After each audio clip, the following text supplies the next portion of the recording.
បន្តទៅទៀតនេះគឺកម្ពុជាផ្សព្វផ្សាយដើម្បី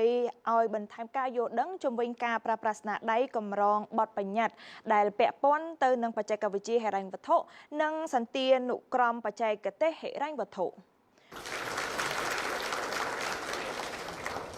រដ្ឋាភិបាលកម្ពុជាបានជំរុញការផ្សព្វផ្សាយដើម្បីជំរុញការយល់ដឹងនិងការប្រើប្រាស់ស្នាដៃកម្រងបទបញ្ញត្តិពាក់ព័ន្ធនឹងបច្ចេកវិទ្យាហិរញ្ញវត្ថុនិងសន្តានុក្រមបច្ចេកវិទ្យាហិរញ្ញវត្ថុដែលជាវណ្ណកម្មពុទ្ធិរបស់មជ្ឈមណ្ឌលបច្ចេកវិទ្យាហិរញ្ញវត្ថុនិងជាអង្គភាពបរិវត្តកម្ម Digital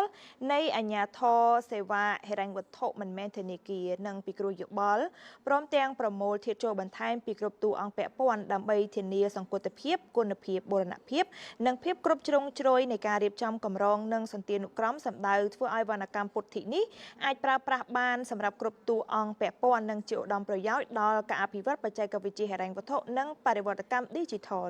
ការថ្លែងបែបនេះរបស់ឯកឧត្តមមីវ៉ាន់រដ្ឋលេខាធិការក្រសួងសេដ្ឋកិច្ចនិងហិរញ្ញវត្ថុនិងជាអគ្គលេខាធិការនៃអគ្គលេខាធិការដ្ឋានអាជ្ញាធរសេវាហិរញ្ញវត្ថុមិនមែនធនាគារឬហៅកាត់ថាអសហ ក្នុងសិក្ខាសាលាផ្សព្វផ្សាយស្ដីពីកម្រងបទបញ្ញត្តិនិងសន្តានុក្រមបច្ចេកវិទ្យាហិរញ្ញវត្ថុនៅថ្ងៃទី9 ខែធ្នូឆ្នាំ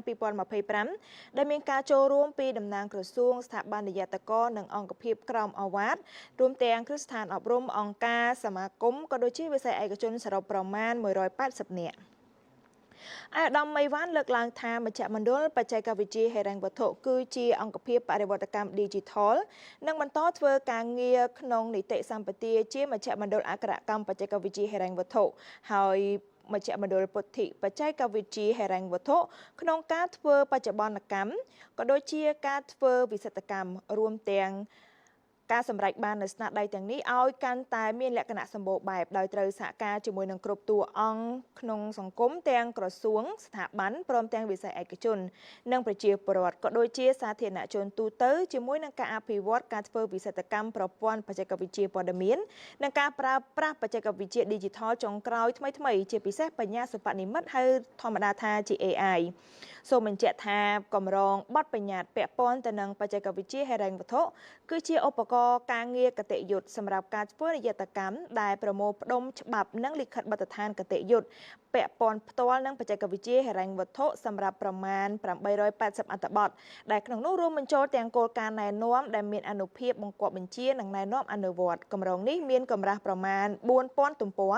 បែងចែកជា3ភាគនិង4មាតិកាពាក់ព័ន្ធទៅនឹងក្របខ័ណ្ឌស្ថាប័នបទបញ្ញត្តិ Digital គាំទ្រការអភិវឌ្ឍបច្ចេកវិទ្យាហិរញ្ញវត្ថុ